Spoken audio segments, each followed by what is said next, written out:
up here a row or two, you guys.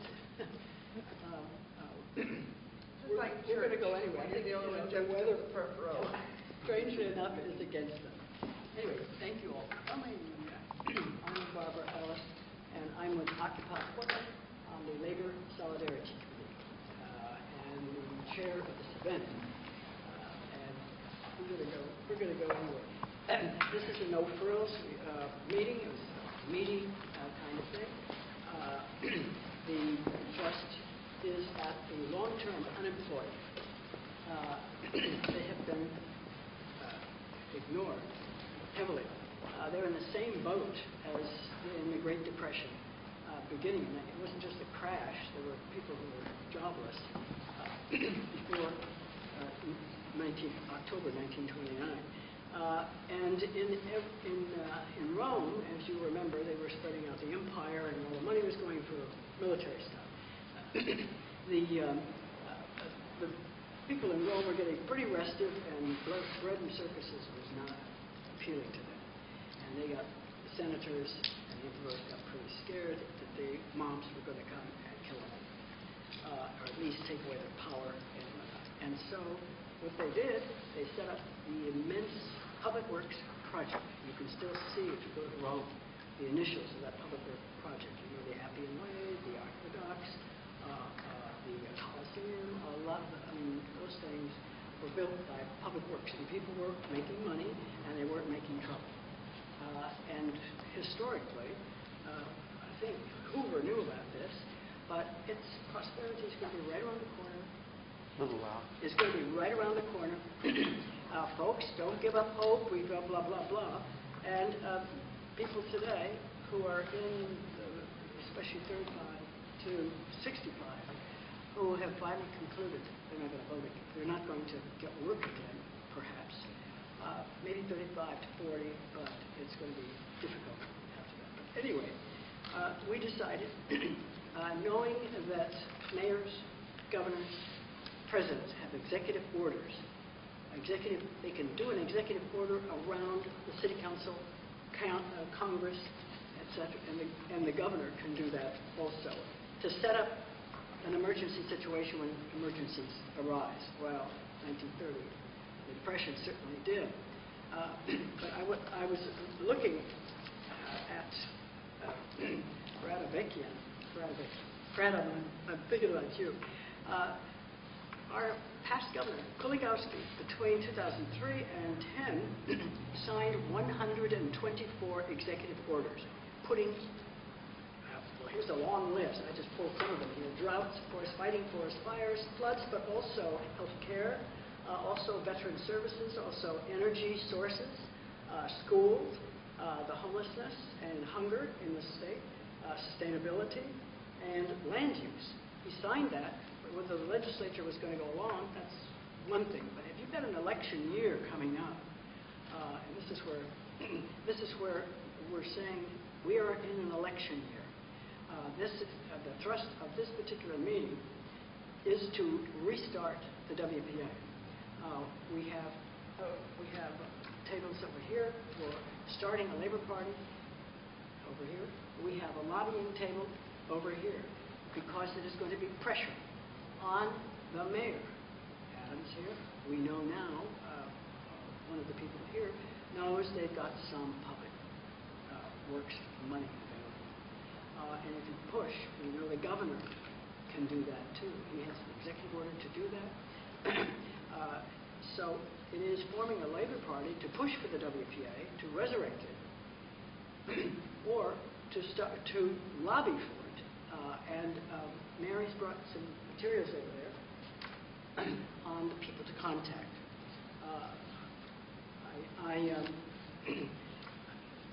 They were going to be offering you, Dan Meek down there, Mary, and on tips on how to lobby and how to start a party. That's the first half of the meeting. The second half of the meeting was to be tables where they decide to do that. I think we will cancel that today and just talk about the possibility here of setting up a new WPA. We know what Occupy has done in the last, they've been only in existence for 6 months. the billions that moved from big banks, Bank of America, Wells Fargo, into credit unions, community banks. And now they're talking about, let's get the cities to change this. Occupy has done a lot. It's not just demonstrations out there and all of that. I'm from the Labor Party, and I can say we have like 3 or 4 things going on here. But anyway, our speakers today took the time. Brad Avakian here is the Labor Commissioner of this state.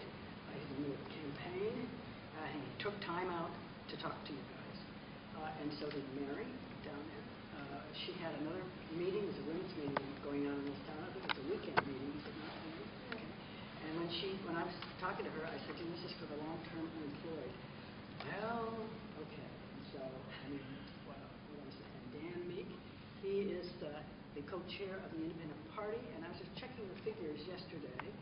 In 2007, when that party started, there were 500 registered voters. When I checked yesterday, they had almost 76,000 voters. They were all leaving. The Democratic Party's leakage is tremendous. And so this is a good season to make the Democrats think about starting WPA or doing something.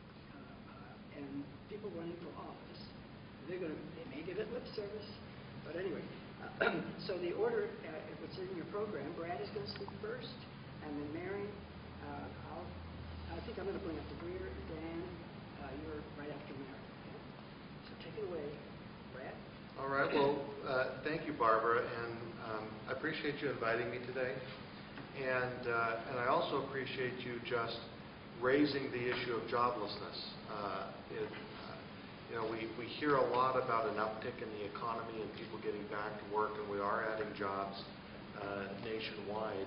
But I know that a lot of folks are not feeling the effects of that yet, and we were in such a deep hole that we've got a long way to go to climb out of it. And so I think it's important that we continually recognize the folks that are struggling and out of work, the families that are trying to make ends meet, and the continual need for us to do things to get people back to work again. So I want to say a few things about maybe what got us in this place and a few things I see on the horizon that I think are hopeful. And Barbara knows this, I do have to apologize that I need to leave as soon as I'm done talking, but you're going to be in very good hands with Mary and Dan. I think the folks that are here would agree with me that we're still feeling the pain of the downturn in the economy from a few years ago. We still have a lot of people that are out of work and that are struggling. I think there are some real reasons on why that's the case. And a lot of it has to do with federal policy, with trade agreements that are sending jobs out of our state overseas. We've lost nearly 60,000 jobs in recent years in Northwest Oregon alone. And still have between 150 and 200,000 people in this state that don't have jobs and aren't working. And when you've got policies on a national level that inspire companies to take jobs that are here that could go to local workers and send them overseas, it's not complicated why you have people that aren't working. And so the solution lies really in both the state and a federal effort in order to create jobs and get people back to work. The reason I say that I have really great hope about where Oregon is right now and what the future could hold for us is this. Some of the fastest growing job sectors in the country are in the healthcare industry and in the energy industry, in particular the renewable energy industry. And if there are two things that Oregon is known for, not just nationwide but around the globe, it's healthcare, our innovations in healthcare. We have a world-class facility at OHSU, and our smart natural resource management. And so in the two job sectors that we can anticipate the highest growth they fit exactly with what Oregon has done so well for so long. The trick for us is making sure that we capitalize on those things and that we do it now. And I think the key to that is showing the world that we have got the best trained, most ready workforce that you can find anywhere with the exact skill sets that are needed in those industries. And you need to address that both with the generations that are coming up, so that companies that might want to come here or expand here know they've got a good workforce coming up in the ranks. You also have to have the programs ready to give skills to the people that are out of work so they can get back into the job stream in those economies. It's one of the reasons that last year, one of the top priorities for me and for the Bureau of Labor and Industries was to start providing pathways for younger workers into good skilled jobs. And the result of that was a bill at the legislature that actually this month is going to start seeing the return of career education to our middle schools and high schools. We used to call them shop classes. These are more 21st century type shop classes with skills for the healthcare industry, the renewable energy industry, the traditional trades as well. And in the rural parts of the state, it'll mean support for 4-H and FFA and VOC ag programs in order to support those industries. So I think we need to look both long-term and short-term when we talk about joblessness, because the best way to get businesses here that are going to provide jobs is to show them that we've got the best trained workforce that you can find anywhere.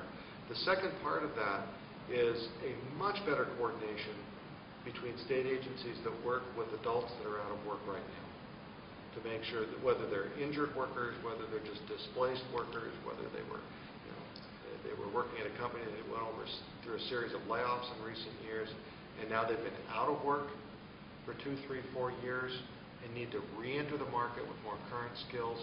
We need a great coordination amongst the different state agencies that are in touch with these adults to get them the skills to be marketable again. I think we've got a good start on that, but the state's got to do a better job, and it is making plans to be able to do a better job. And so I do have more hope than fear about where we're headed there.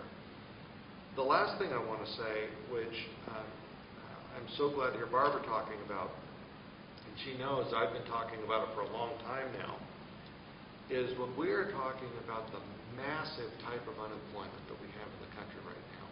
And like I said, close to 200,000 people in Oregon alone.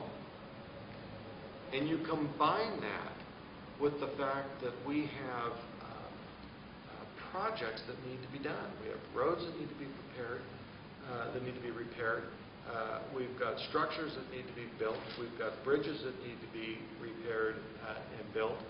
And these kind of projects don't just provide construction industry jobs. They spin off into all of the other industries that support the construction industry. I think the key to getting the massive amount of people back to work that we need to get back to work is with the 21st Century WPA program.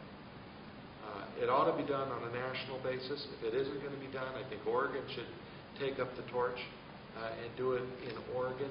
But getting people back to work, rebuilding the infrastructure of the country is, I think, the best, most immediate solution to supporting working families in Oregon and across the country.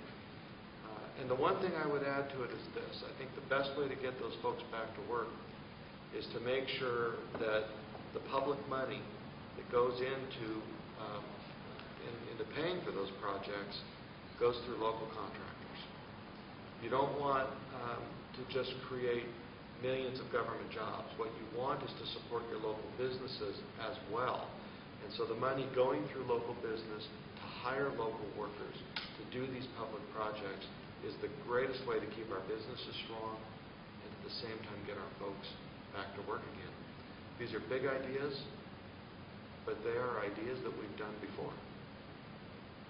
This isn't new. We know it works.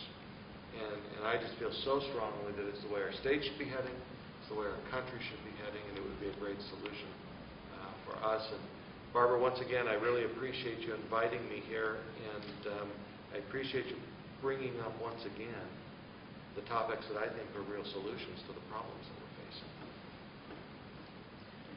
Yeah, and since I do have to go, and we've got a few folks here, do you want me to? I'm happy to take just a couple questions if the folks have some, since I'm going to have to leave. Well, okay. Yeah, I think that's a good Good idea. idea. I was going to suggest that. One thing that, it kind of, at the end, you're talking about keeping small businesses here involved and that sort of thing. But twice you said we have to convince companies to come here to create jobs. To me, that's the same systemic kind of problem that we have, and it's really what the Republicans say. We have to have the job creators, we have to have the big corporations creating the jobs. I think that's exactly the wrong thing, and I know when you brought it back to local small businesses, I kind of agree. I mean, we kind of have to live with the small C capitalism, but this big corporate capitalism is something we have to stop, and we have to figure out a way to use the public funds, I think, to keep the money in the community and keep it for the community rather than for profit of big businesses. And when you say we don't want a lot of public jobs, I disagree with you. We want to maintain the existing public jobs and do more to do the kinds of infrastructure work. And of course, within this system, we'll use contractors, but we have to use contractors, because they're working for the 99% to, to say it in the Occupy parlance, and I think we have to be framing the issue that way. We have to stop talking about bringing business, convincing business to come here because we give them tax breaks and we give them subsidies and that kind of thing. That's the systemic problem we have. It's the same kind of thing the trade that you alluded to does. It gives, for instance, agriculture subsidies to undercut Mexican farmers, which then causes migration here and creates immigration problems. And it's that whole system that's a for-profit system, and we have to start talking about it in a different way and talking about how we can make some systemic changes in the way we do things and, I think for the time being, maintain that small C capitalism. That's just a comment, so. No, I don't think you and I are so much on the different page. I did mention both local business and bringing new businesses in because I think this state can benefit by some new businesses. Let me give you an example. It wasn't that long ago when we really had no workforce here devoted to the solar industry. And when we brought in Solar World, a German company, to build a manufacturing facility in Washington County, we added over 1,200 jobs immediately with a new emerging industry. And I think that was a very positive thing for the workforce. It doesn't mean you do it at the expense of your local businesses. We have so many people out of work that I think we need to reinvigorate local business to be strong and expand, as well as attract emerging industries that are making choices about whether or not they're going to come to Oregon or whether they're going to go to Colorado or whether they're going to stay in Germany. And so I think it's a combination of things, and we might as well take advantage of both. I see no reason not to. Well, just one direct comment, and then I'll leave it to others. One of the problems with that, though, and we're working on this for this community assembly we're having about a people's budget, is that a lot of the deals that are made to bring those companies in destroy revenue, tax revenue and other revenue, and give, low interest or interest-free loans to these businesses, and then the things that the community really needs, like the laborers to fix our roads and to keep our parks open and that sort of thing, and the hospital workers and all of the workers who we need who serve the 99%. There's no funding for it. They say, we just don't have enough money, we have debt and deficit, and it's going to be on the back of our local workers. We can talk about how we're going to do it. My idea about how to do it is to have the best trained workforce in the world. Companies talk to me all the time about coming to Oregon or expanding here, and I'll tell you, they bring up two things continually. And they have it's so much in common. amongst companies that are thinking about locating here. One of them is they don't completely trust what new regulations are going to come out of local or state government, so they don't know how to plan for the future. And the other is they don't know where they're going to get their trained local workforce, both at the level of manufacturing skill and at the level of higher degree professions like engineers and various medical degrees. And so I think the way to inspire job growth is to show the world that if you come to Oregon, you're going to have the best trained workforce that's ready to provide the service or build the product you need to build you can find anywhere in the world. That's the incentive. Let me just take one more if I could, and then I'm afraid I need to get going for sure. I was just going to say, rather than attracting big businesses, business in emerging industries, we should be encouraging homegrown businesses and emerging industries. And that can be done through a lot of different avenues. Primarily investment in ideas. I went to the Northwest Food Summit hosted by Congressman Brunel and Congressman Bonamici this last week, and there is a food laboratory that's a joint venture between the state and OSU, and I think that we need more of those sort of collaborative efforts to bring new products to market, to assist small businesses, to bring new ideas to our industries and allow for the employment of people. Yeah, small business is still the backbone of the economy. And as soon as you brought it up, I was going to mention OSU. Oregon State University, has a young entrepreneurs program, and I go to their dinner every year, and it is a fantastic program for inspiring young people to be innovative and learn some skills in how to produce a business that will, in the end, create jobs.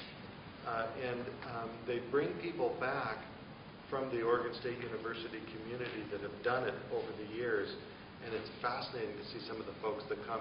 The individual that invented the mouse, the computer tool to navigate your cursor, was a young entrepreneur from Oregon State University who ended up inventing this thing, and of course we know where that went to. And many innovations in agriculture that came out of that community.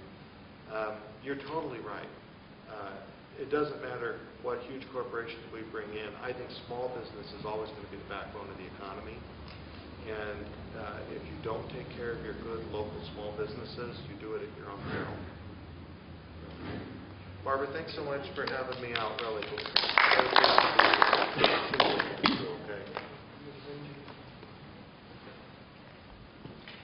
Okay, Mary, you're on. By the way, on your program, you have biographies of all the speakers. Good afternoon. I want to talk to you a little bit about lobbying, and I've been doing it for a while. I think I've been lobbying for I work for a public employee union, and so that's where I work. I mean, that's who I lobby for, are public employees and public services. And I have been doing that for almost 30 years. I'm not sure exactly how one ends up doing that.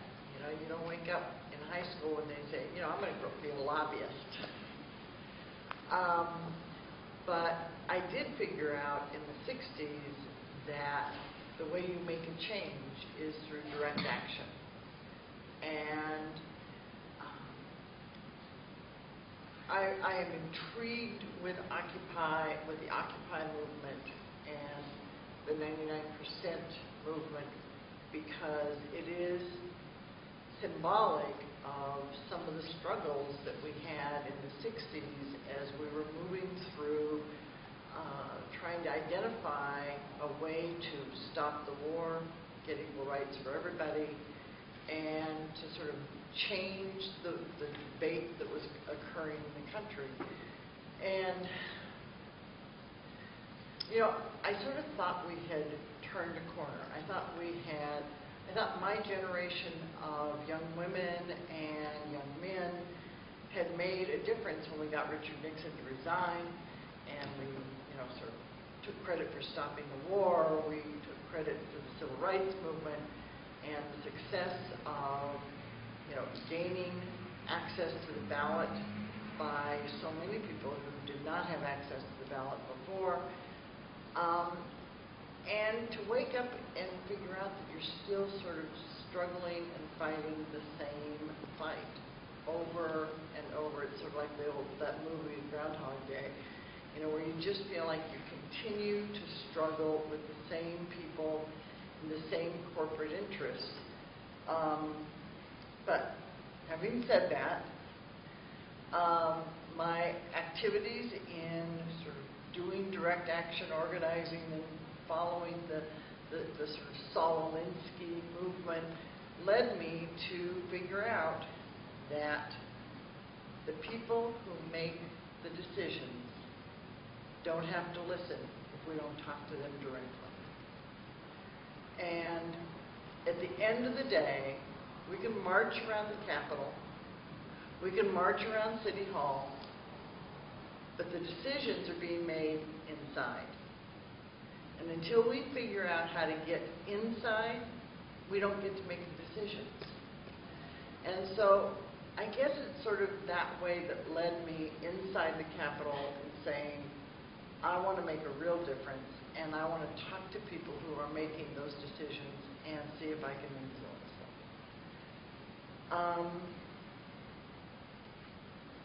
I would like to think that I have influenced decisions over my career.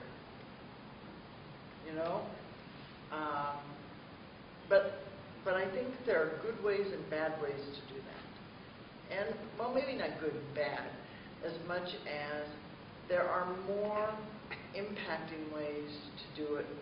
And I see people sort of go in and take a wrong step right off the bat. And that wrong step is assuming that people are there for the wrong reasons.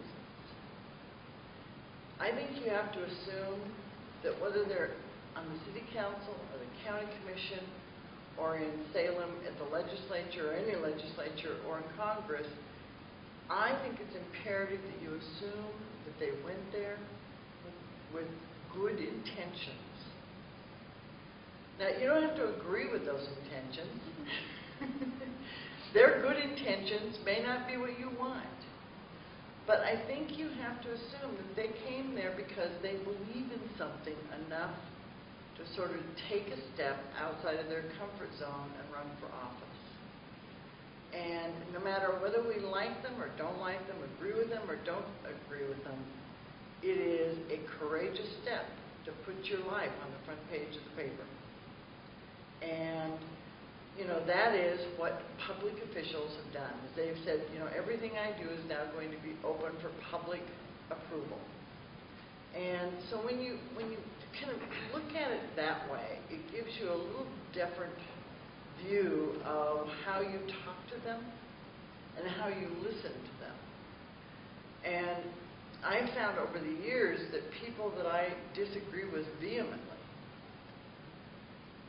generally have some good reason why they sit there in that position. And, heaven knows, there are some of them I can't figure out why they're there. But at the end of the day, you're going to need their vote. You're going to need their support. And so you have to sort of take that assumption with you. And I think it's important that you respect the position that they hold. There have been governors of this state that I wouldn't cross the street to talk to. But they are the governor. And if I met one of them on the street and spoke to them, I would always refer to them as Mr. and Ms. Governor. I would always respect their position, even though I may not agree with everything that they did. And I think it's okay to disagree, but it is the manner in which we disagree. Somebody told me once, a long time ago, that you meet a person and they probably will, 5 years from now, they will never remember what you talked about, but they will remember how you made them feel. And so when you walk away, what you want to do is you want to leave them with a feeling that whatever you talked about was respectful. Because that gives you entree into their offices and into their minds a second time. And, you know, Barbara's right. This is an election year. This is a year when people are listening more carefully than they do at other times. And sometimes you have to whisper to be heard. You know, how many times have you seen a kindergarten teacher talk softly? Because children will lower their voices to hear what you're saying softly. And sometimes we do have to do that. Now, I have done my share of screaming in the streets. And I think there's a role for that as well.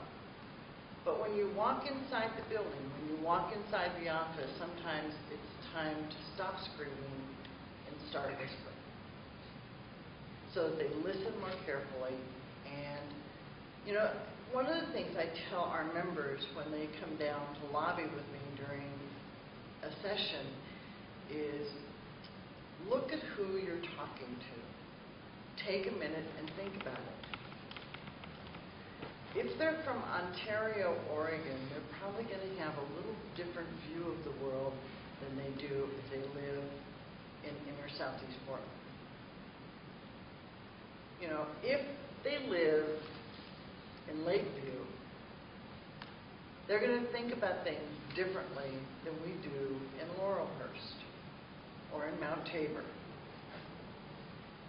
So just take a minute, think about who it is you're talking to, and then put your story together in a way that relates to their environment, to their community, and to the world that they live in.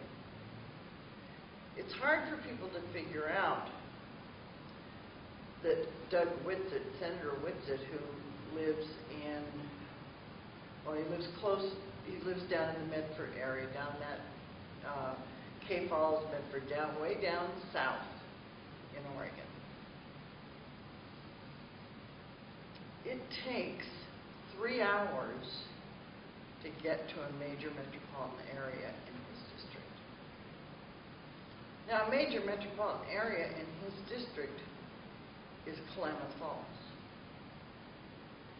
Not exactly a major metropolitan area when you look at it from Portland. So take a minute just to think about who it is you're going to be talking to, and then adjust your story. Don't change it, but adjust it so that it relates to their district. If you're talking about an Occupy movement in Cape Falls, there's not a lot to occupy down there. There's not much left. And if it takes you 3.5 hours to get from there to another city, you're going to have a lot of time to think about what you're occupying. Because there's nothing there between those two spots. And so think about who you're talking to. And as I said, don't change your story, but adjust it and make it relevant to their district. Then remember, when you go to the legislature, rural Oregon has the majority vote. There's more legislators from rural Oregon than there are from the metropolitan area. So remember that your stories need to be relevant to those areas for which you're talking. And then the other thing, figure out how many votes you need.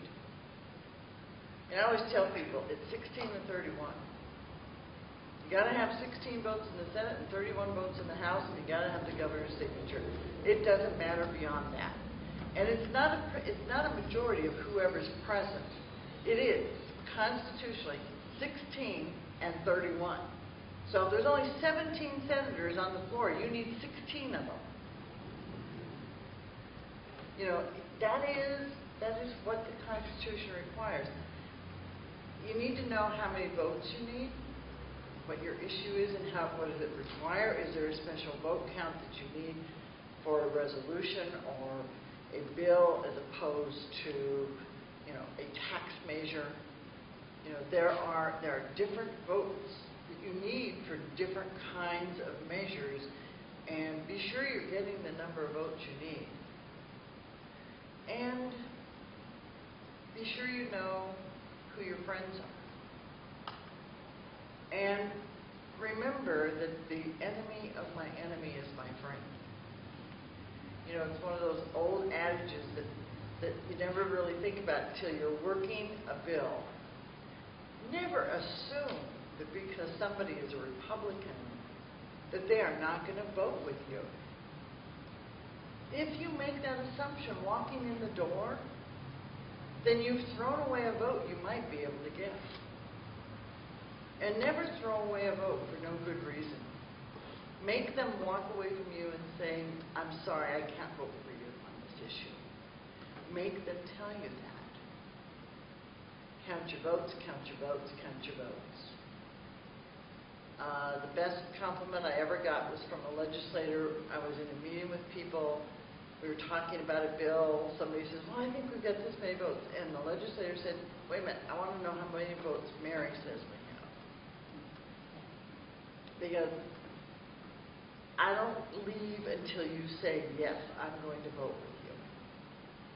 I don't stop talking to you until you say, no, I'm not going to vote with you.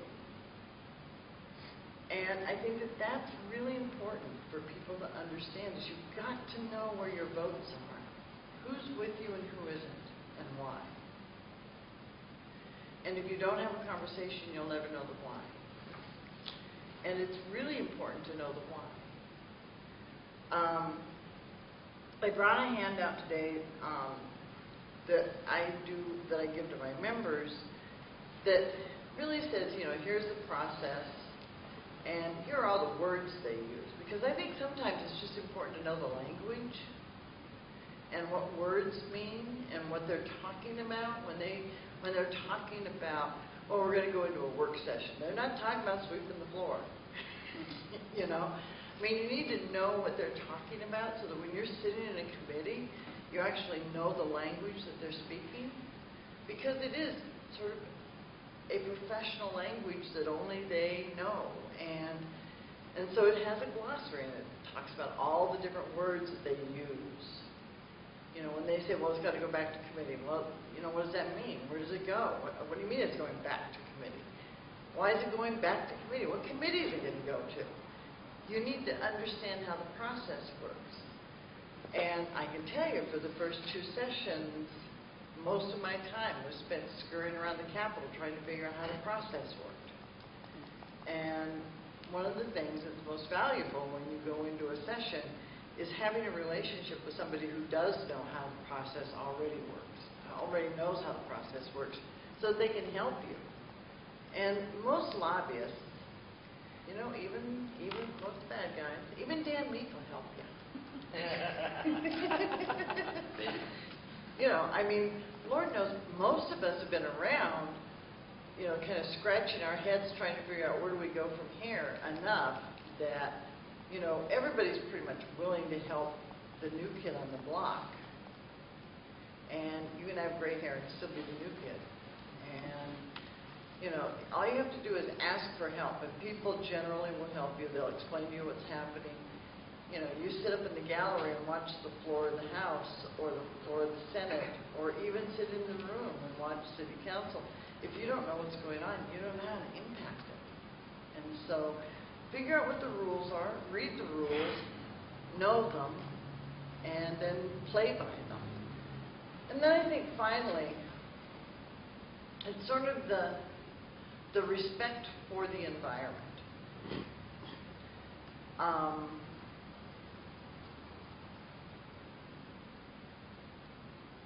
People love to come to the Capitol and chant in the rotunda. It makes them feel good. It doesn't make anybody else feel good. It makes them feel good.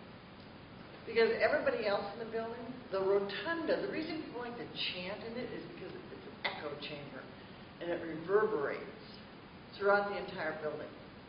It is unhelpful.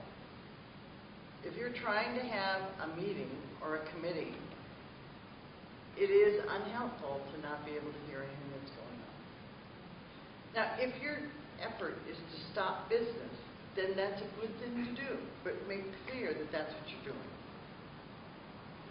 And I would have people other than me do it. Somebody who never needs to ask for a vote should do that. Because if they identify you as the person who was chanting in the rotunda when they couldn't get their committee done, you have a hurdle to get over before you get the vote. So think about it. I mean, there are ways to do this. Now, you know, I took advantage one day of people chanting in the rotunda, and I took my 15 people and said, we're going to go do this the old-fashioned way. And one of the women looked at me, she goes, how's that? And I said, we're going to go up and talk to people who vote. And we're going to talk to them about the issues that we have. While these folks are here, they won't be up there. So we're going to take advantage of empty offices right now and go talk to legislators who aren't on the floor and aren't in committee. And, you know, that to me is really a more productive way to spend your day, is spending time talking to legislators. Even legislators you think you won't like. There are very few that I will not lobby. And probably it would be a surprise to you if you knew the 2 or 3 legislators that I will not have a meeting with. One of them is a very liberal lefty Democrat. Will not meet with him. He lies to me every time I meet with him. I won't meet with him anymore. If I need his vote, we're done. You know, Dan probably has some of those. No, I'm shameless. But, you know, I mean, it is, you know, at some point, I told somebody a long time ago, if a lobbyist lies, their career is done. I think the same should be true of legislators. I was wondering if you could speak to who or what gives you power and influence.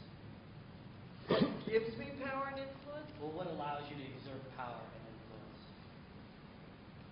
Who or what? Years of tenacious work. Well, the people And I think well, I have walked and walked and walked for legislators all over the state. Last cycle, not this one, but the last cycle, 2 years ago, probably none of you really know this, but Bob Jensen, Republican out of Pendleton, was one of the people who voted for the tax measure that we were all supporting, 66 and 67, which taxed wealthy individuals and created some tax fairness policies in our, you know, that was a priority bill for all of us. Bob Jensen voted for that. He was one of the crossover Republicans who voted for the bill. It drew a primary opponent for him. And so I went to Pendleton and went door to door for him. And I had our members going door to door as well. And I remember this one woman, she goes, I know you. But she goes, why do I know you? And it took her a minute. She goes, oh, I know. You worked on PERS, her retirement. And I laughed. I said, yeah, I do. She goes, do you live in Pendleton? I said, no, I just live down the road. And she goes, you live down the road? I said, yeah, I just live down the road. And I said, you know, I said, but I was born and raised in Oregon. She goes, really? I said, yeah. And it is, I mean, it was true. I lived down the road. Down the road. 3.5 hours down the road. But I lived down the road. But I have to tell you, I was raised in a blue-collar family. My father's side of the family were all dairy farmers, so I actually know the difference between, I know the difference between a Guernsey, a Jersey, and a Hereford. I know which ones give the highest percentage of butterfat milk, and I know which ones give the most volume. And I know how a dairy farmer gets paid and based on what. My dad was a logger that was killed in the woods. I know logs. I know timber. And so I can have a discussion with rural Oregonians because this is my state. I was raised. You know, my husband and I have sawdust and butter fat in our veins. You know, when I go to a restaurant and they offer me margarine, I say, no, you know, I'm the daughter of dairy farmers. My body doesn't know what to do with oil. It does know what to do with butter. It knows what to do with cream, and it knows what to do with milk. It doesn't know what to do with all the artificial stuff. And so, you know, it is about hard work. And, you know, I've walked door to door for most of the people who are in the legislature or for their opponents. And, you know, one of the things I learned a long time ago is making somebody run hard and losing isn't the worst thing that can happen. And I think it's about telling the truth. Knowing your facts, and knowing when to say, I don't know, I'll get back to you, and then doing it. I tell our members all the time, don't make it up. If you're not sure, just say you're not sure. You'll get back to them, and we'll find out, write the question down, we'll find out the answer, and we'll get back to them. You know, it is about telling the truth. And, you know, your mama told you that when you were little. Your dad probably spanked you more than once for lying. You know, I mean, it is about telling what you know to be accurate and being honest about your issues and knowing what the other side's going to say. I think is critical as well. You know, when you go into lobby and you can tell the legislator, well, this is what you're going to hear. And then answering each one of those points, whatever those points are. I mean, sit down and brainstorm with each other about what the opposition is saying, and then answer those issues. So, to summarize, your ability to organize for or against the people you're trying to talk to is what gives you a good deal of your influence with these people. Yeah, people talk about money.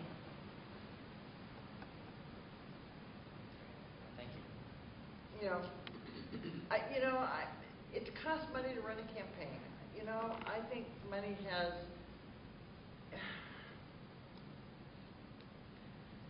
I may be one of very few lobbyists that believe this, but I don't believe you can buy a vote. Never have. I've never felt like I could buy a vote. You just don't have the right amount of money. Is your problem? That's the problem. We have a systemic problem where the votes that are being bought by really big money. and although I think what you do is very important, especially for unions and working people, but it's not going to be effective until all the unions get together in unison and create a strong movement that makes these lobbying demands both in the streets and in the Capitol. I think you're right about that, Greg. And I have to tell you, I think the public employee lobby has done what I consider to be a really good job. We have a public employee coalition that meets regularly to talk about the issues and to talk about issues that we don't agree on. Because I know it's shocking, but you know there are times when we don't always agree. And it is, as I said at the very beginning, it's okay to disagree as long as you do it with some sort of respect for the other person's position. You know, I happen to believe certain things, and our union believes certain things. Not everybody agrees with it. You know what? I'm not going to change my position, but I'm going to tell my colleagues that I work with what I'm going to be doing, so that they don't feel like they got blindsided, lied to, or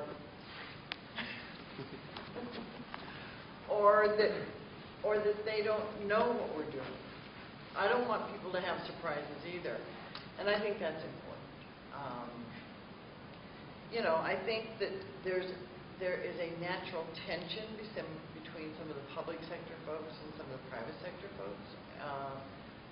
My husband was a private sector unionist.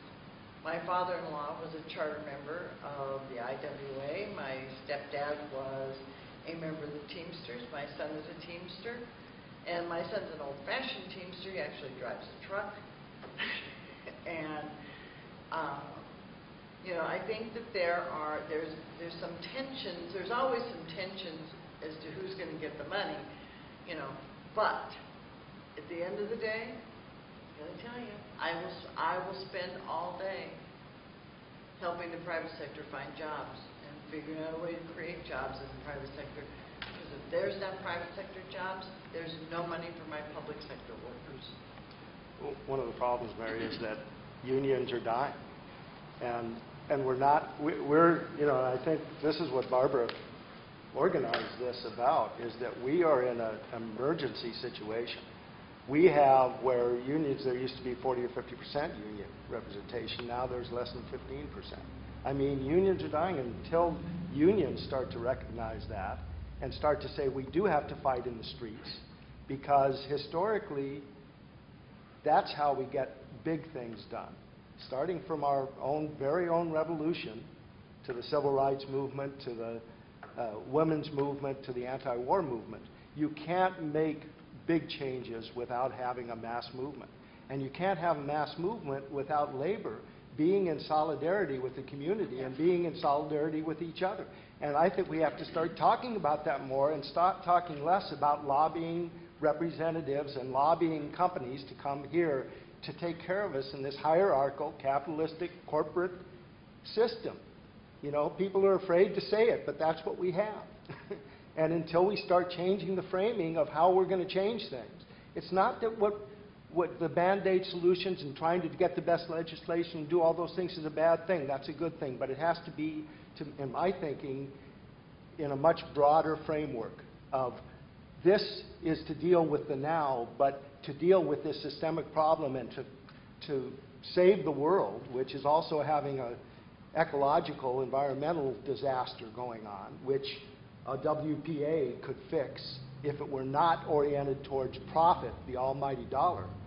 Then we could actually make the kind of systemic big changes that could save our environment, save our economy, and make us human beings again instead of, you know, living in a materialistic corporate way. So I think we just have to talk about it that way. We got to talk about it to those legislators and say, you've got to talk about it to your constituents. And the constituents have to talk to the representatives. And we have to say, if this is a real democracy, then represent the interests of the people, not the interests of corporations. And the way you do that is by finding ways to get out of this system that if you just look at the statistics of the rich getting richer and the poor getting poorer, and people being homeless and people being hungry and impoverished, and people being exploited all over the world, the masses of people, the working people, you see that we need to make systemic change, and we have to talk about it. Well, I'm fine with having a discussion. Here. I think we have one other speaker here. Mary, you want to take one other question? And Let's take one. She's had her hand up a couple of times. Oh, okay. I hope it doesn't take up too much of your time, but you mentioned rural Oregon. I want to add what he just got through saying, is that we're taxpayers. We're supporting 600 confined animal feeding operations in Oregon. We can't get inside them as taxpayers because it's a federal offense. Now, you talk about the dairies. It's a very cruel and unhealthy operation. I don't mean the local. I don't mean the local ones. I mean the ones where the cows have to be impregnated constantly. I won't go on, but they chain up the male calves and send them to the field. Okay, so what we're saying is this impacts the land, our air, our health, let alone the animal suffering. But the point is that we can't get inside these things, and there are 600. Well, my friend and I were invited in one because the owners were gone, and we filmed. And it was pretty bad. And that's what I want to say, is let's find out what our taxes are paying for, and we can't lobby state by state individually, especially if they pass that bill 3758, the Rotten Egg bill. So I just want to speak up for what taxpayers are able to see on the inside when we have to rely on whistleblowers to actually tell us what our taxpayers are subsidizing. Like spent uranium, the Navy is going to test that out in the coastal waters from Washington down to California, people don't know that. Go on the Navy's website and it says, Well, I want to welcome you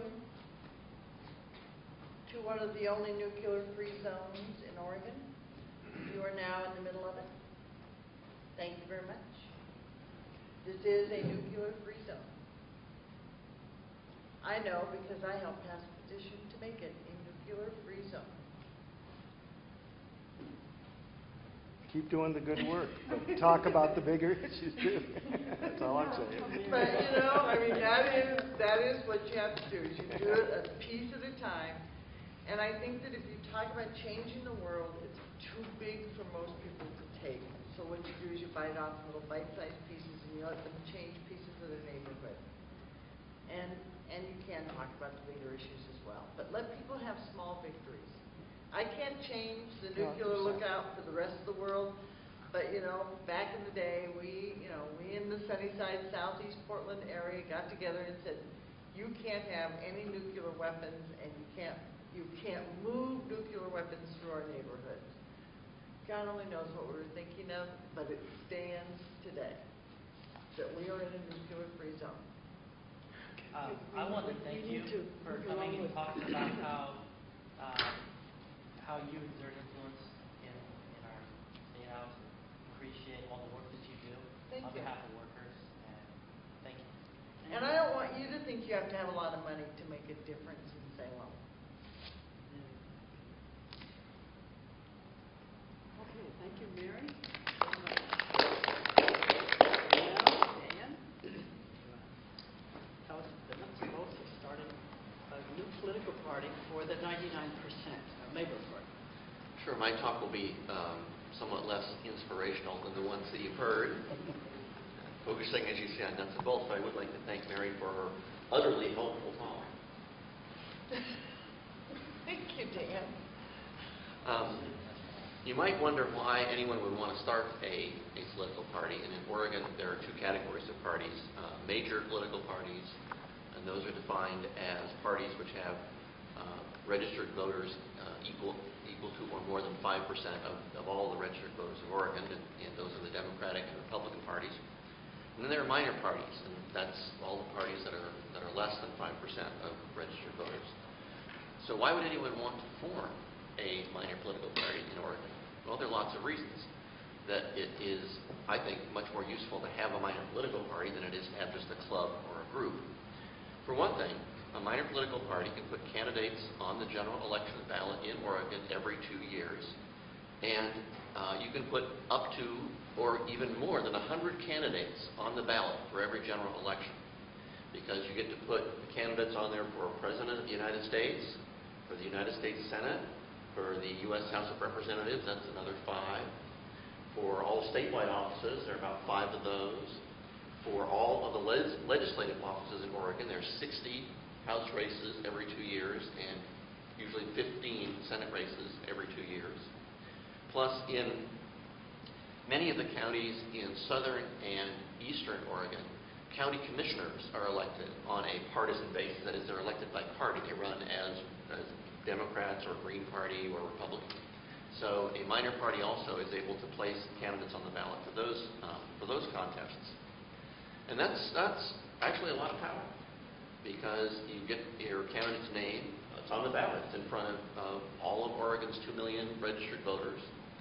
You get space in the Oregon voters pamphlet that's mailed out to every household with a registered voter, and you can actually win. Where some independent party candidates in recent elections have gone one-on-one against either a Democrat or a Republican, the top amount that the independent party candidate has earned is 46%, and several of them have earned in the 40s. So it's actually not impossible for a minor party candidate to win an election in Oregon. And a minor party gets to have a full page in each general election's voters pamphlet. You do have to pay for it or collect some signatures, but that's available. And finally, contributions to your minor party earn the Oregon political tax credit. That is, any individual can contribute, pays Oregon income taxes, can contribute up to $50 to your party and get it all back on your tax return, or any couple that files a joint return can contribute $100 and get it all back on their tax return. Unfortunately, the Oregon legislature in 2009 repealed the political tax credit effective at the end of 2013. So we do have some work to do in the 2013 session of the legislature to get that system extended for the future. It's curious that I saw in the New York Times a few months ago Lawrence Lessig, a professor at Harvard, saying, "Look how wonderful the Oregon political tax credit system is. We should extend that to the entire nation." But little did he know that the Oregon legislature had already scheduled that to go away. In any event, creating a political party in Oregon is pretty simple. It's even more simple, by the way, across the river in Washington. In Washington, to create a minor political party, you just stand up and say, "I'm a minor political party." That's it. In Washington, they have no registration by party. They don't, minor parties really don't exist. They're clubs. They call themselves minor parties, but they have no official functions now that Washington has adopted what's called the top two primary. It used to be minor parties could hold their conventions and get a certain number of signatures within, at their conventions, and were able to place candidates on the general election ballot. That's all been wiped away now. Minor parties in Washington cannot do that. The only way to get on a general election ballot in a partisan race in Washington now, except for president, which is different, is that you have to run in the Washington primary. And you get on the ballot by filing an application, paying a little fee. And on the primary ballot, you're listed by whatever party you prefer. And the primary ballot says, Cody Reynolds prefers, stupendous party. And the name that you prefer doesn't have to be a real party. It can be something, of course, unless it's the Democrats or Republicans, it's not a real party in Washington anyway. And people make up parties. They make up, I prefer the lower taxes party. I prefer the whatever party. So Washington is really chaotic. Anyway, in Oregon, we have a much more traditional approach to parties. All you need to do is fill out this form. It's a one-page form. You can be filled out in a couple of minutes. All that you need is to name your political party and write down the name of a chief sponsor, and that's really about it. Then you can go out and collect signatures. At this point, you need 21,804 valid signatures of Oregon registered voters, and you have a 2-year period to collect them. One important note is that when a person signing a petition to create a party, which just looks like this, looks like a regular signature sheet, as you would see for any initiative or referendum. When you sign it, you're not joining the party. You're simply helping to create the party by adding your signature. And that's something that you need to tell people when you're collecting signatures. We in the parties that I've helped create over the last few years, we say, would you help create a new political party that you and other people can join later? And people seem to be more, thank you, Stephen Reynolds, more amenable to signing if they know that they're not actually changing their voter registration at the same time.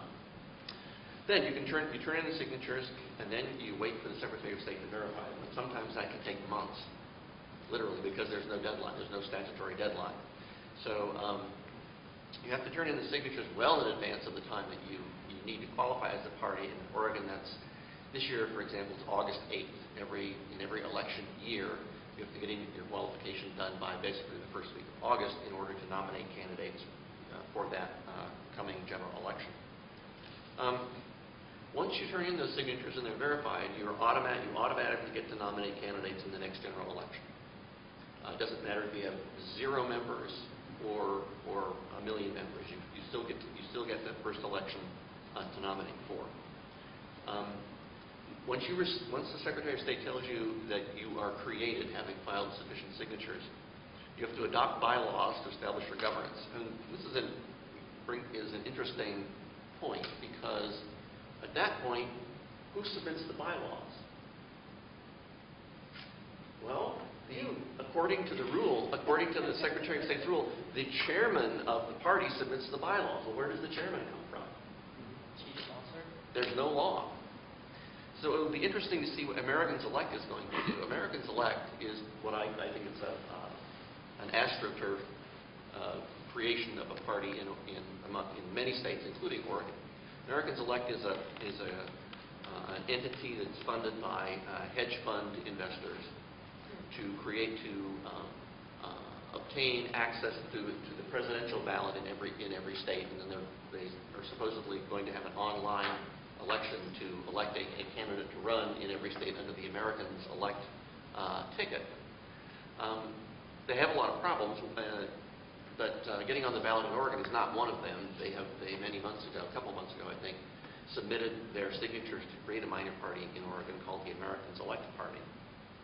And I keep checking with the Secretary of State to see if they're verified.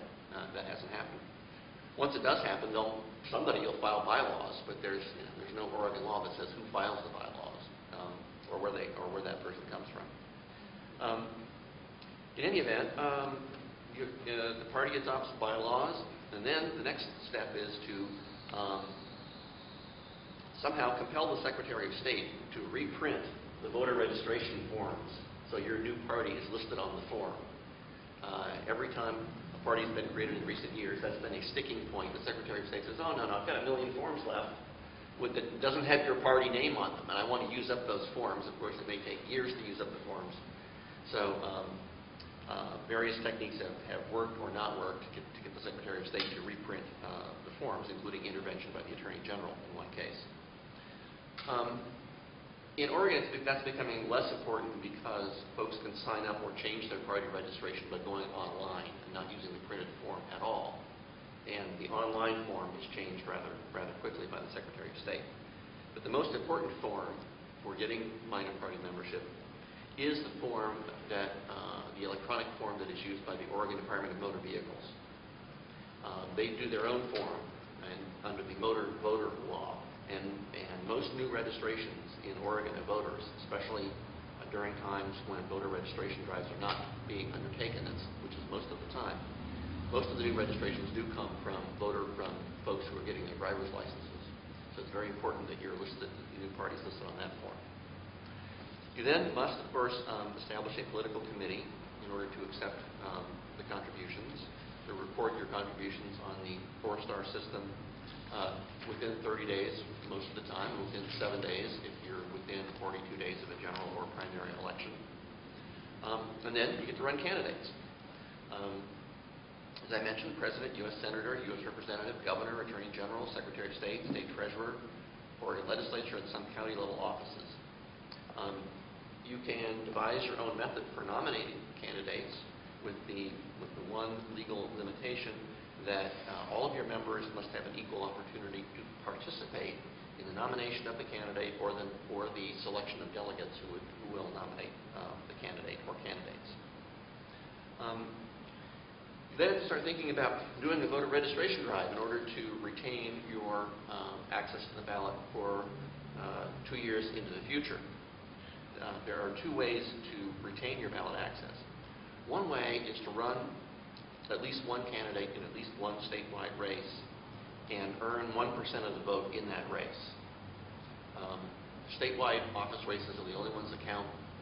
Running for Congress does not count, except for Senate. Running for Senate does count. If you do win 1% of the vote in at least one statewide election, then the number of members you must retain is pretty low. It's 1/10 of 1% of all registered voters, which currently in Oregon is 1,454. If you don't run a candidate who receives more than 1% of the vote in a statewide election, then you must maintain a membership of at least 1/2 of 1% of all Oregon registered voters by August of the election year, and that's currently 10,260. The minor parties that qualify under that method today are the Independent Party that Barbara mentioned, and also the Libertarian Party has about somewhat more than 13,000 members. The other Oregon minor parties are smaller than that and do have to run candidates in order to earn the 1% in a statewide race, and that includes the Progressive Party, the Pacific Green Party, the Working Families Party, and the Constitution Party. I would think that Barbara is interested in creating a new party that I think would be called the Labor Party. You might find that that name would be to some extent self-populating with membership. People would see Labor Party on the forms and I would think that an appreciable number of people would join that party without a lot of publicity or in particular voter registration effort going into it. And that's it. Very uninspirational, very nuts and bolts, and I'm sure you have probably no questions. Steve? So, just a question. There's a non-affiliated voter. Can you create a non-affiliated party? I don't think so. In past years, in fact, before 2006, a candidate, there's never been an opportunity to register as an independent voter, for example. On the voter registration card, it's always been not a member of a party, which places you under Oregon law in the non-affiliated category. However, before 2006, candidates who got on the ballot by collecting enough signatures, just going out and collect, for example, if you want to be on the statewide ballots, about 20,000 ballot signatures. Those folks, under law, were identified on the ballot as candidate name, comma, independent. Well, the Oregon legislature changed that in 2005. Maybe the word independent next to the name of a petition for candidate sounded too good, too strong, and resourceful. And so the major party folks changed that. And so instead of being the word independent next to the candidate's name, they changed the word to non-affiliated, which kind of sounds like a misfit loser. Here's no friends, non-affiliated, he's out there. He or she is out there. No family, unaffiliated, just a drifter, Strangely enough, that allowed the independent party to be created because no longer was the word independent on the ballot to signify a petition for candidate. So, but you see, on the ballot there is now, every candidate who is petitioned for now has the word non-affiliated. So I would say that it would be legally impossible to create a non-affiliated party. Unless that word changed. Maybe we'll change the word to goofball, for petition. I don't know. I found your stuff very interesting. You did? Yeah, I took a lot of notes. Very good. Dan, I was going to ask, inside your program there, you have the most current, it's April 4th, registered voters inside your program. Yes, yes. There's another category called other. Yes. And what is the difference between a non-affiliate? I've always wondered what other is. Well, believe it or not, other means that the person on the voter registration form, there is various parties are listed, like Democratic Party, Republican Party, etc. And then there is a listing, a box, each have ovals or boxes to check. And then there's one that says, underneath the line, says other. And the voter can write in the name of the party that the voter is joining. So, for example, if someone today wrote in, checked that box and wrote in the word labor, they would be listed as other in the other category, even though there is no such thing as a party named Labor in Oregon. So that's where these things are, and it may be folks also who originally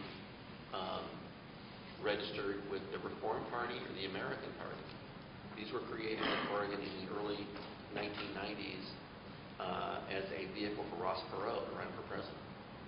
Although I think those folks probably are back in they might have been placed back in non-affiliated once that party disbanded. By the way, parties do disband. Minor parties frequently bring out the worst in their leadership, and they have fights, they disband, they file lawsuits against each other. The most recent example is the Oregon Libertarian Party, which is, I don't know how many lawsuits are going back and forth among the leaders of that party currently, but quite a few. But that's what that is. It's just the other is really a category of people who have made mistakes in filling out the voter registration form and putting in the names of parties that don't exist. Is there any historical precedence for different minor progressive parties fusing together? I mean, an effort to bring those parties together. It always seems like such a shame that we have people who are pretty like-minded, and if we can somehow You know, you have a pre-existing bunch of people, if they could drop their egos, and maybe everybody should be in the other party. You know, we call it the Occupy the Other Party or something. Occupy Party.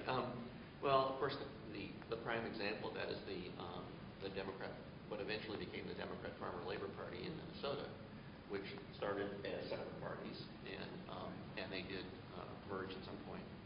I think Garrison Keillor's ahead of it. Very good.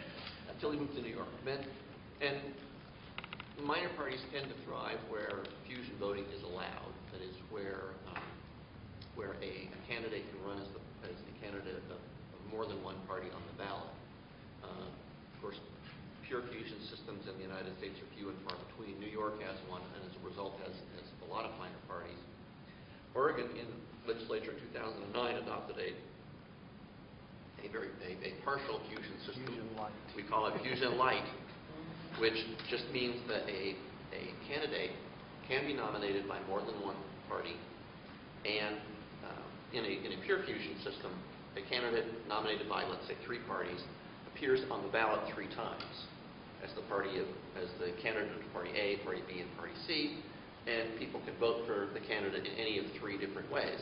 And that sort of shows how much of the candidate's support comes from his or her affiliation with each party. In Oregon, the candidate appears on the ballot only once, accompanied by the names of up to 3 parties that have nominated the candidate.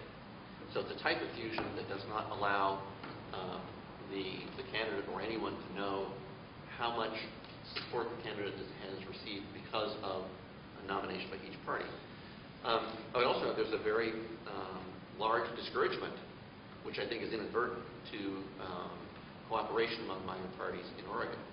And maybe it's something that I can enlist Mary to help us with in the next legislative session, which is if two minor parties in Oregon nominate the same candidate, that candidate's votes, no matter how many they are, don't count for either of the minor parties' qualification for the ballot in the next election.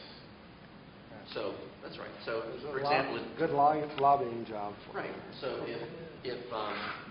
if take 2 parties, both of which depend upon getting 1%, like the Working Families Party does and the Progressive Party does, if they both nominate the same candidate for, say, Secretary of State or Attorney General, and even if that candidate gets 49% of the vote, it doesn't count. On the other hand, if each of those parties nominates a separate candidate and each one gets 1% of the vote, then those parties are then qualified for the ballot. They remain what's called ballot qualified. They remain authorized to put candidates on the ballot 2 years later. So there's a very strong disincentive for like-minded minor parties in Oregon to cooperate when it comes to nominating candidates. It's statewide office. Statewide office. For congressional office, that's not the case. It doesn't count anyway toward qualifying. So in the last election, for example, in 2010, many of the candidates nominated for Congress by the Green Party were also nominated by the Progressive Party, for example. I'm not sure there were any other internally minor party cross-nominations, except among Progressive and Green. But there could have been. You know, it's interesting, and I shouldn't. Oh, go ahead. No, thank you. Yeah. Oh, I'm done. I have a ballot from South Africa from the Mandela election, and a friend of mine brought back the ballot for me because he thought that I would like it, and I do, and I framed it and hung it on my wall in my office. But they have like 30 parties on that ballot, and one of them is called the Kiss Party. And it's a woman, and the logo is big red lips. But, you know, I mean, it is important when you look at some of this ballots in other countries. I mean, we're really unique in having such a small ballot, so few parties. Would it take a voter referendum to get true fusion voting, or can that be passed at the legislative level? I think getting it passed in the legislature would be very difficult. I think that naturally folks who are nominated and elected as major party candidates are probably not that interested in increasing the influence of minor parties, and I think having true fusion would probably increase the influence of minor parties. That's understandable. Gotcha. I think understanding it is also a problem. Our union actually supports fusion voting officially, and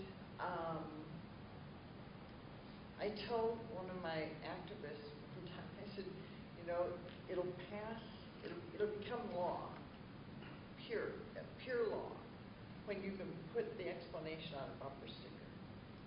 I said, when you have to use 3 paragraphs to explain how it works, people's eyes cross and go into the back of their head. I mean, it's like really hard to understand. How can I vote for somebody 3 times? And it's legal.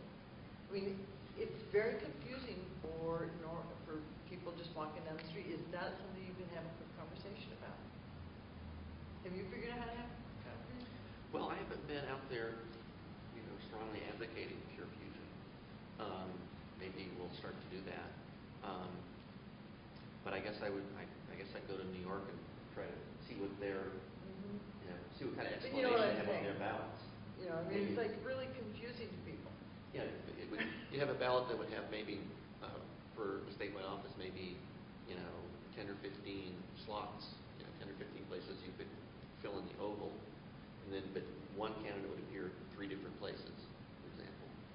And so, could you vote for them 3 times? no, the ballot would say you can only vote 1 time, for this office, but you'd see the same person's name 3 times. So I can see that it's not as simple as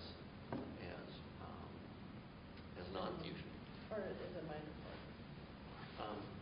Well, it's not as simple as non-fusion where each candidate appears on the ballot only once. I'd have to go and see how New York explains it.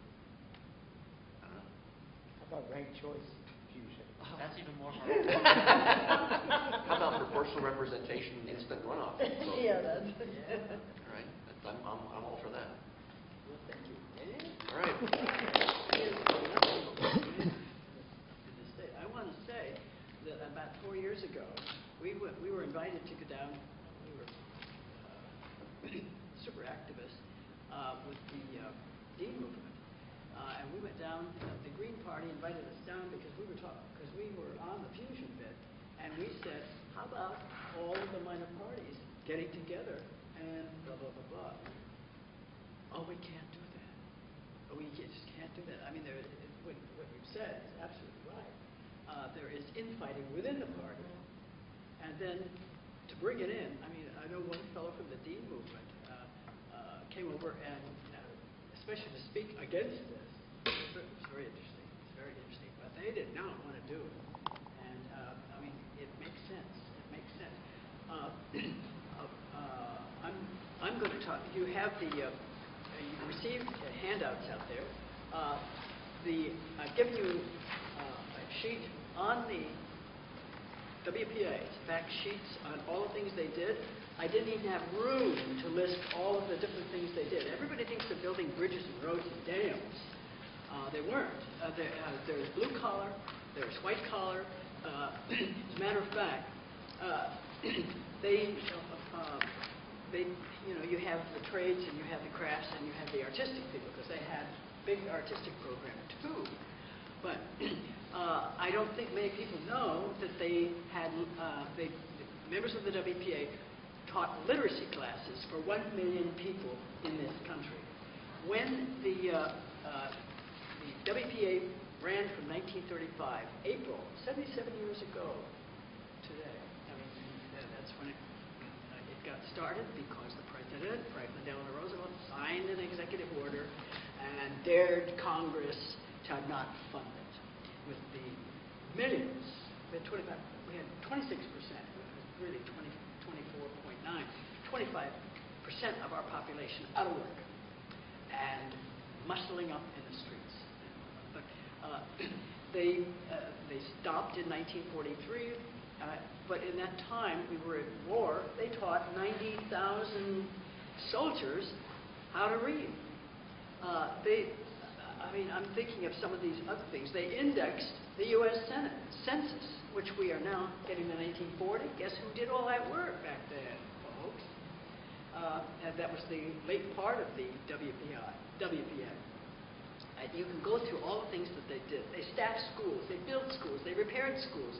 I was listening to Rocky Anderson, the mayor of Salt Lake City, who's running for president. He came to town and he spoke to the Oregon Progressive Party. And my hand went up, and I said, Rocky, would you do what Franklin Delano Roosevelt did in 1935 and sign an executive order for reinstating the WPA? Absolutely, were words to that. That's what he said instantly. And then he went into, my high school was built by the WPA, and he went on 2-3 minutes talking about that high school, how beautiful it was. In this state, Bonneville was built by it. If you go up to Timberline Lodge and see all the gorgeous stuff up there, that was all WPA. And they did not move all the people into a job training program so that they could get you off the workforce for about 6 weeks for stuff, then the generation would be out of date. They didn't have anyway. That and a public president, governor, mayor. Let's appoint a committee, a blue ribbon committee, to study this issue and come back with the facts. We know that is non-doing anything. I don't know how else to put it, but Rocky was going on about the WPA there. You got the TVA that was built by that. Plus, you could look at all the things they did, and that put in the first 7 months of the WPA starting, 3.5 million jobs. Right? This came. 7 months, although Roosevelt had, because he was governor of New York, and they set up a public works program, and he had a genius that put it in operation. You just don't do it the next day, but they did it the next day because of Harry Hopkins. These are people's names that you never heard of. But Harry Hopkins was a very laconic, funny guy. If you read his press conferences, that's what he said. 7 months after the program started, we got 3.5 million. And then he talked about 1937, we have 10% dropout. What he was talking about was those people were hired off WPA. They had developed some skills. The job training skills in the WPA, if you're building a dam or something, as I said, they didn't have a 6 weeks course. You learned it from the person ahead of you. And then you passed it on to that other person. And so this program, they said, because they moved you around the country, we were talking about, Greg was talking about the economy, and Brad was talking about it too. In a little town up in eastern Montana, where they were going to build the Fort Peck Dam. Some of you know something about Life magazine. The first cover of Life magazine was the Fort Peck Dam. That little town up there suddenly had, because they moved you, 10,000 people in that little town. And if you run up, one person in the family could be working for the WPA. You had to send an allotment home to the folks. But you can imagine what the store, you have to buy groceries, you got to eat. So the stores, there were a couple of other little towns near there that just boomed to us. It was like, it was like a gold rush. And they put the money instantly back into the economy, which is what you do with public works. Now, I want to say, before the WPA came into being, 1929, that wasn't just the end of the beginning of the Great Depression. There were people starving. There were people ready to be in the streets, and they formed. They called them the unemployed councils, and they didn't have television. They didn't have an internet. They didn't have any way to talk to a lot of people. But instantly, they were formed in New York City, Boston, Philadelphia, New Orleans, Portland, and in Seattle, Kansas City. And these people formed to force, it's really a form of lobbying, but to scare the public officials especially. In an election year, you could do it. New York City, I remember reading, because we don't have much stuff in labor stuff in high school, and I was not majoring in labor relations in college, they didn't have any demonstrations in the Great Depression. The people just sort of took it and blah, blah, blah. I'm suddenly reading with those unemployed councils, and there was also a sister or brother organization, the Unemployed League. These organizations, I could not believe they put 500,000 people on the streets of Manhattan in New York City, of the 5 boroughs, and they marched on City Hall. They made a lot of noise. I mean, Mary's talking about inside, you know. But on a major issue like this, they'd already had 400 people in Minneapolis starving, breaking into those small grocery stores, because they didn't have big, Piggly Wiggly, they exist anymore. And so they began to get scared about this kind of stuff. They went to the mayor. I think he had an Irish name. I can't remember what it was. O'Brien, I think.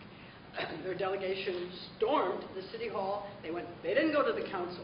New York City, they've got a council of about 40 people, something like that. They pounded on the table and they said, "You will raise our relief checks." Relief checks are like unemployment checks, but they call them relief. "You will raise that." The mayor, and here's 500,000 people. And of course, there were cops there, but I mean, they were overwhelmed. Okay. And then he got the city council. "You see that mob out there? I had to do an executive order to do this kind of stuff and to raise the relief."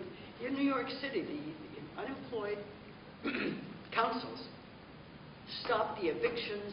I could not believe the figure when I saw it. 77,000 people being evicted from their apartments and from their homes in New York City. And then I'm reading in Portland, my gosh, we had an unemployed council. Yeah, we did. It was 3,000 members who were starving in this town.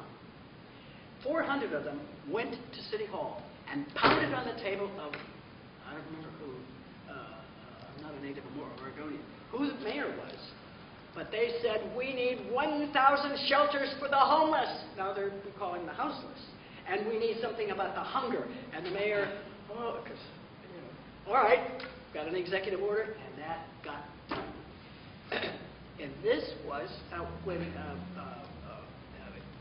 even before I'm saying, this happened in 1930. Well, Dan mentioned the Farmer Labor Party. They resurrected the Farmer Labor Party, which had been sort of asleep ever since it was founded, you know, the issues dropped, when hunger and joblessness started. And those party leaders formed that party, and what do you know? The election of 1930, they elected a governor. They swept the Republicans and the Democrats aside. There were so many people voting for them. This great district attorney, Floyd B. Olson. And people who are old in Minnesota still talk about him, tears come. It's almost like JFK or Bobby Kennedy or something like that. But he promised in his campaign he was going to make a big increase in the relief payments. He promised he was going to do a public works project and put all these people to work on the roads, on the infrastructures, in the schools, and parks and recs and all that, recreation centers, etc. He promised he was going to do a 2-year moratorium on foreclosures. We can't even get that now, the way things are. But that can change. This was going to be on farms, because Minnesota, the lower half of the state, is heavily farms at that time, and it was a farmer party. And he promised he was going to get an old age pension system started. This is 6 years before Social Security came in. And he said, "By the way, we are also going to have a state income tax." Well, everybody heard about all these other things. They wanted those, and he signed. And when he got into office, the first thing he did was every single one of those things. And people remember that. And so the legislature, in that year, they elected that party, Farmer Labor Party. They elected in Congress both senators, 5 out of 10 of the House members. They elected, of course, they re-elected him. In those days, the governor was every 2 years, almost like a House of Representatives. In the Minnesota legislature, hey, they swept the House aside, and the Farmer Labor Party controlled it. this party was doing, and in the same token, at the same time, where the Mississippi starts in Minnesota, goes down to Louisiana, Huey Long was governor. And Huey Long said, every man a king. He said, we are going to get a public works program here in Louisiana. We are going to get backcountry highways because we've got to move stuff on markets. We are also going to get a free hospital in New Orleans. We are also going to raise the taxes on what constitutes the 1% and the oil companies. Yeah, and you do that in a state that's heavy on oil. And they loved Huey, and that's what he did. Now, Minnesota's Farmer Labor Party and Huey Long, Roosevelt, when he was elected in 1932, and they had Hoover bills and all that other stuff, he, of course, he was governor of New York. He knew we need to do a public works project. And he also told the Congress and the people who opposed him, of whom he was, I welcome your hatred, he said at one time. He said, we are going to have a revolution in this country if we do not get a works projects. If we don't get a public works, he knew his Roman history. He knew that's going to put millions to work. Millions to work. They had at that time, as I said, almost a 26% unemployment in this country.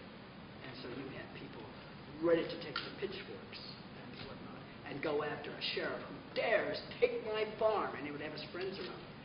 And Roosevelt signed that executive order in April 1935. And 7 months, and it instantly started because they had all that groundwork done in New York. Okay? That came because of the push of those parties, too. He could see it. Huey Long said, I'm going to run. He was talking, because he was in the Senate. He got into the Senate. He said, I can guarantee for the presidential election, I just pick up 4 million votes right there. And Alabama, Mississippi, Arkansas, man, he talked about lobbying. He helped a lot of those candidates up there. So Roosevelt was very astute and set up this program. Now, in Britain, I was talking about parties that are sort of asleep. The Labour Party, I think you all know who Tony Blair is. He was the Labour Party Prime Minister for 8 years, and now they've got a coalition. The Labour Party is part of that coalition. Gordon Brown is the Labour sharing things with Mr. Cameron. But the Labour Party in Britain rose again in the 1930s, and they said there were 5 evil giants. One is poverty. One was lack of hospitals, lack of health care. One was the unemployment. I can go on, but one of the things that came out of that right after the war was the National Health Service. And the National Health Service is Medicare for everybody. And they can talk all they want to about, oh boy, that's socialized medicine and this and that. You think the Labour Party is going to lose? They held Parliament from 1900s 10 times because they were representing the 99%. And you don't have to be a union member. You don't have to be a worker. The 99% is made up of people who are not necessarily in those categories. That's what they do. I talked to Tim Nesbitt about, why don't we start a Labour Party here? Oh, I don't know. Tim Nesbitt was the president of the AFL-CIO here up till change of governors. But anyway, we could do this. I just want to close here with a little story. Because I'm old. I'm older than anybody in this room, I think. Except for, I don't know, but I'm saying I'm old. I was a kid in the WPA era. My dad was a bookkeeper who got laid off. He was a bookkeeper of the Sand and Gravel Company. My dad was a shy guy, as bookkeepers sometimes tend to be. He was an introvert, and my mother said, I don't know why I married a non-dancer, but I did. And so, he had no social skills. He was bookkeeping and a very dedicated guy, and what do you know, they downsized him. And I can get another job. Okay? And he did what everybody's doing. I mean, people are doing it on laptops and, you know, they weren't sending out resumes, but you have a little network in Minneapolis there, because this is what we're talking about at the Minnesota Farm Labor Party. He tried, I mean, for my dad to be social and go out and try things, I mean, he went on his skills, okay? Months went by. My mother went to work to support us. And my dad, he was already a drinker.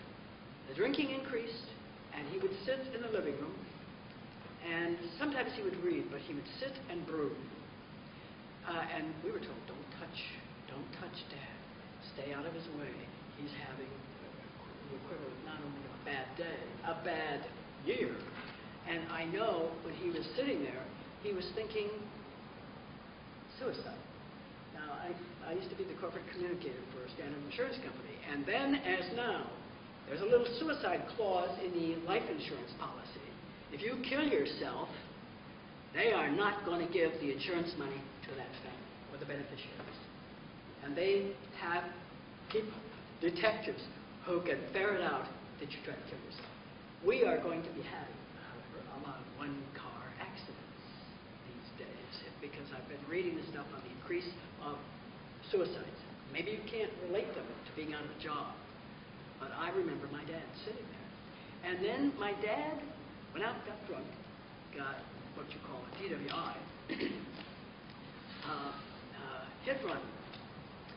And my mother refused to put up the bail money, and 30 days at the workhouse was the thing in those days, okay?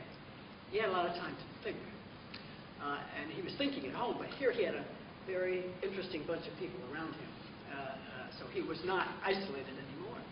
And then he got out, he went back to sitting and brooding, okay? And then into the house swept a guy by the name of Swanee. Swanee was a guy, I guess he was a customer of that Sand and Gravel Company, but he was a member of the Farmer Labor Party. Floyd B. Olson was up for election, and he said, Ivor, come on, we're going to a precinct party. We are going, you know, I want you to come to the Farmer Labor. I'm not in politics. I don't. Come on now. What can you do? You're just sitting here in the house and brooding, and you have now a hit run. You know, you hurt somebody there. Why don't you come with me? Come on. We're a good bunch of guys. And they didn't go to the taverns. They met in kitchens.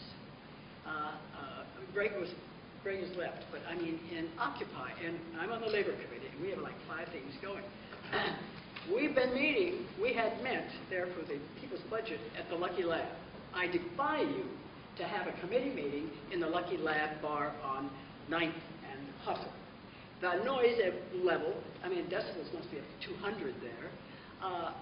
And besides, you might have people on your committee, hey, I'm going to order 1, and I'm going to 2, and then maybe I'll slip 3, and whatnot. You got people who are distracted, so you can't do the business there. Okay, I mean, it is a bad, but in American political history, they always make it tough. But the Farmer Labor Party didn't do that. They said, we got enough drunkenness, blah, blah, blah. We're meeting in kitchens. Remember, they did not have television, they didn't have the internet. The party, they weren't able to put money together to put an ad in the Minneapolis Journal or the Star Journal or the Star or the Tribune. It was a broke party, but people did their passing the hats and all of that. So how did they sweep the state and stay in power still today? It's called the Democratic Farmer Labor Party today, because the Democrats finally, in 1944, sent Minneapolis' mayor over to the Farmer Labor Party. His name was Hubert Humphrey, to beg to get under the Farmer Labor Party's tent. And it was then, okay, Farmer, Labor, Democrat. Now it's the Democratic Farmer Labor Party. People remember this. But anyway, they met in kitchens in the precinct. And when you think about it, here they are, maybe 14, 15 people, because they met in our kitchen. And they are focused on what they're going to do to get Floyd B. Olson elected on a cheap budget. And it means shoe leather It means flyering, because you could do that. And I remember my dad recruited my sister and I by, "You will come with us." And we had put the flyers on all of the doorsteps there. Okay. But the thing is, my dad said finally, "Oh, okay, hey, come on, just look at it. Get out of the house, Ivor, come on." So my dad went. He came back. He had an epiphany. Everybody there was on the way, as he was. A lot of them had been picked up for drunk driving, as he had. He found a sense of fellowship and respect. Mary was talking about that. Respect for everybody's opinion around the table and how they were going to do this. There were inside people who were doing all of the clerking and the designing of the flyers and deciding what precinct and who to really do this to, the inside people. And then they had the outside people who were up on the podium, who were out there pressing the flashes, they say in Texas, shaking hands and whatnot. He came back a changed man. And, of course, they were meeting every other day. He went back, and then he went back, and he caught fire on politics. Politics is what got him away from a suicidal despair because he had a purpose, a driving purpose. And, I mean, here's Floyd B. Olson. My dad said public works jobs. I said, one of the WPA projects was to be a sand hog. He was a sand hog. He'd have been a bookkeeper, and there was a little conviviality and fellowship among those guys. He eventually got another job. He was one of those 10% dropouts who got a job at the state as a grain sample. He had to have that, hop into, I don't know if you know how the commodities market worked, but they got a sample of grain coming in from Montana and see what's diseased and not, so you put a probe in there and it had little things. And I mean, you'd hop in a string of cars, like 60, something like that, and haul that probe, put it down. I know that because my dad made my sister and I go to work with him to see what he's doing. Okay. So, I mean, if he was a long-termer, he came alive in setting up and invigorating a labor party. Hey, take over a labor party, take over a party and make it. We're talking about fusion. Hey, all you have to do is change, as I understand, you just have to have one word in the name of the party that's the party you're taking over, and you're ready to run. Okay. Lobbying. Mary's given you a great pitch on how to do this. There are ways and ways. There are the mobs and whatnot. And there are those who, remember when we were lobbying Congress, we went through 438 members of the House and looked at every single bill they either authored or co-sponsored to see where they were. And to see, Mary was talking about where they came from and how open they were. You've got to do research to do this kind of lobbying. Sam Adams, our mayor, just started talking about, I think, and this was the transfer of money from the banks. Move your money. This is something that a person in this audience and I worked on. We said, why are they taking all the money? I think we said that after Lehman Brothers went down with $200 million of Oregon's money. Why? And then the scandal built that the Oregon advisors were being wined and dined, or were wined and dined by the Goldman Sachs, etc. You know, Lehman Brothers went bankrupt with all our money, and the creditors have still not told Oregon what they're going to get, if they ever get anything. See? Why not keep that money? Move that money, the state revenues, into credit unions. We have 85 in this state. They have 1.5 million members. Boy, that's a place to lobby, let me tell you. Or community banks like Albino. Anyway, the local banks. They are not holding onto the reserves, especially the credit unions. They'll lend you. I just got a $4,000 loan from my credit union. They're putting money out there because they know we're going to spend it, and they know you're going to get it back. But the money stays in Oregon, and, you know, the state gets, they're not getting a huge return, perhaps, but they're not going to go broke like Lehman Brothers. And so imagine Sam saying, you know, I think we ought to take some of the city money, $250,000, I think is all a credit union is licensed right now to take, and put it into the local credit unions. Hey, we have all those. I mean, there's On Point, there's Antis, and all the others. And Jefferson Smith, who's running for mayor, picked that up because he knew we were talking about this a long time ago. And, I mean, we lobbied this with our House member. I think it's great, and he was chair of one of the committees that would make that decision. So, I mean, we know pressure, especially in election year, but for jobs. Let me say one other thing about this business of contracting public works jobs locally or with the big companies. When Franklin Roosevelt signed the executive order, in came the bill for the Hoover Dam, named for President Hoover. Along with it came the bill for the supervisor's bonus, which in 1935 was $250,000. This was the Brown Root Company, and it has since morphed into Bechtel, I believe. It's still around. Brown Root is still in there. And Roosevelt said, we are not going to do that. We're going to put the Corps of Engineers to do all the supervision and design of all these public works projects. They're going to process it, etc. And I've suggested, because I did a long piece on resurrecting the WPA for Truth Out, a website blog, bring in the Seabees. That's the Navy's construction battalion. They will supervise and teach all these people how to do things. And you don't need to bring in a big contractor. I mean, but the big contractors, they just came right down on Roosevelt, and he said, I don't care. We're not going to do that. We're not going to do that. That's spending. And besides that, another segment of my labor committee, as we speak, is up in Hanford demonstrating against Bechtel. They're supposed to be cleaning up all that nuclear waste up there in Hanford. Well, you know, if you stretch it out for a long time, you're going to have money keep coming in there. And they're saying, you got to do it, EPA, you know. So I don't know how many are going up there, but I know 4 buses left City Hall this morning to go up there and do this. I don't know. But I'm saying, in a public works project, I agree with Roosevelt. I agree with him. Use the services, Corps of Engineers, Seabees. They're paid to do that. The Seabees, they did 600 projects in Afghanistan alone, 16 guys, and they did it on the cheap.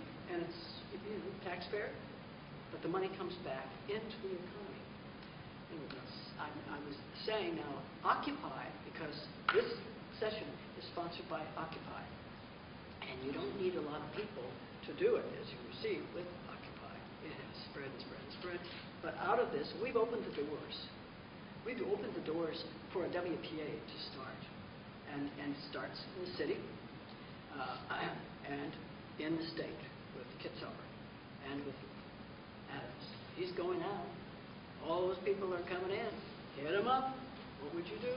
Blah, blah, blah. But I would start with Adams because he can sign an executive order instantly and get this thing going. And then you try. The new mayors are going to have to support it.